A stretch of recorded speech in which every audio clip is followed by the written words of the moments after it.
Salut à tous! Aujourd'hui, je vous explique ce que sont les différents modes de lumière, quand et pourquoi les utiliser.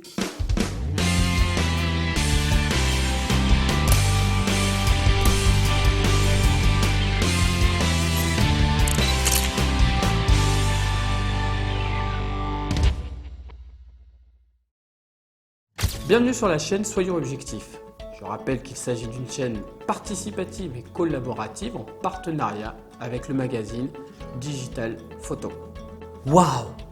La chaîne a dépassé les 250 abonnés en un mois. Il y a même nos premiers amis francophones du Canada, de Suisse, de Belgique et d'Afrique qui se joignent à nous. C'est vraiment un truc de fou. Il n'y a pas que des débutants, il y a aussi des photographes avec beaucoup d'expérience qui souhaitent apporter leur aide et ça, c'est formidable. Alors, un grand merci à vous tous. De plus, sur les différents messages privés que nous échangeons sur Instagram ou Facebook, je m'aperçois que nous avons tous cette même vision d'entraide et de partage. Et ça, c'est super cool. Et pour ceux qui laissent des messages sous les vidéos, pourquoi ne pas laisser votre pseudo Instagram? Comme ça, c'est plus facile de se retrouver. Allez, c'est parti.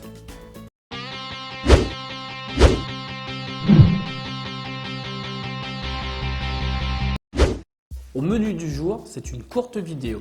A priori, le contenu du jour n'est pas très fun.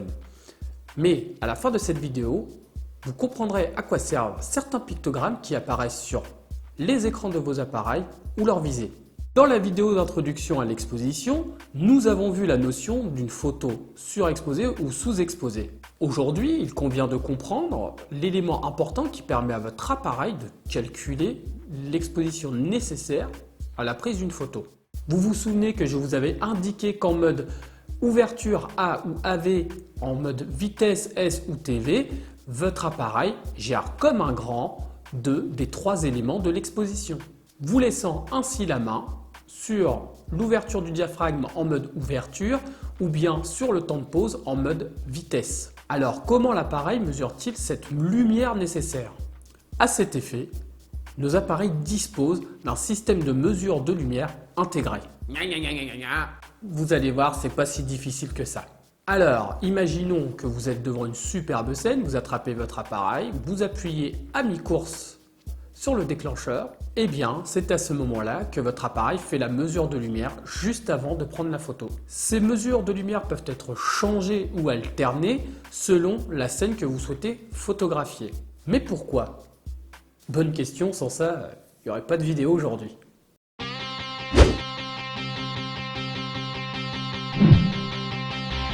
En fait, il existe plusieurs modes de mesure de lumière, mais aujourd'hui on s'attardera sur les trois principaux.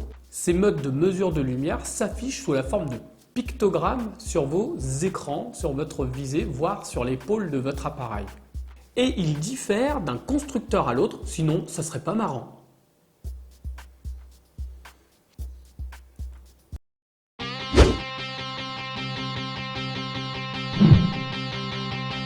La mesure évaluative chez Canon ou matricielle chez Nikon. Il est souvent indiqué par ces pictogrammes.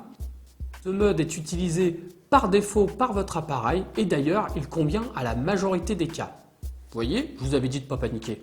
Ce mode va mesurer la lumière sur l'ensemble de l'image pour restituer quelque chose qui ne soit pas trop clair ni trop foncé. C'est idéal pour les paysages par exemple, voire même la pose longue.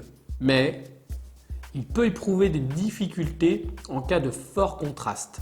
C'est-à-dire des sujets trop sombres ou trop clairs, et c'est pour cela qu'il existe d'autres modes de mesure de lumière.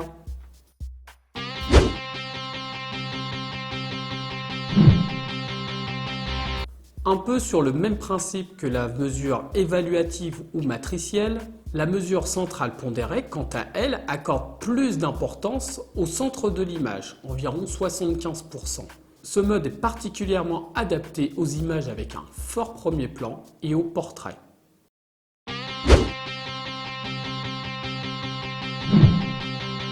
La mesure spot, quant à elle, représente moins de 10% de l'image. Elle est centrée sur le point focus central pour Canon, et comme d'autres marques d'ailleurs, tandis que pour Nikon, elle sera affectée au collimateur de mise au point choisi. Donc, l'exposition sera mesurée sur une toute petite portion de l'image.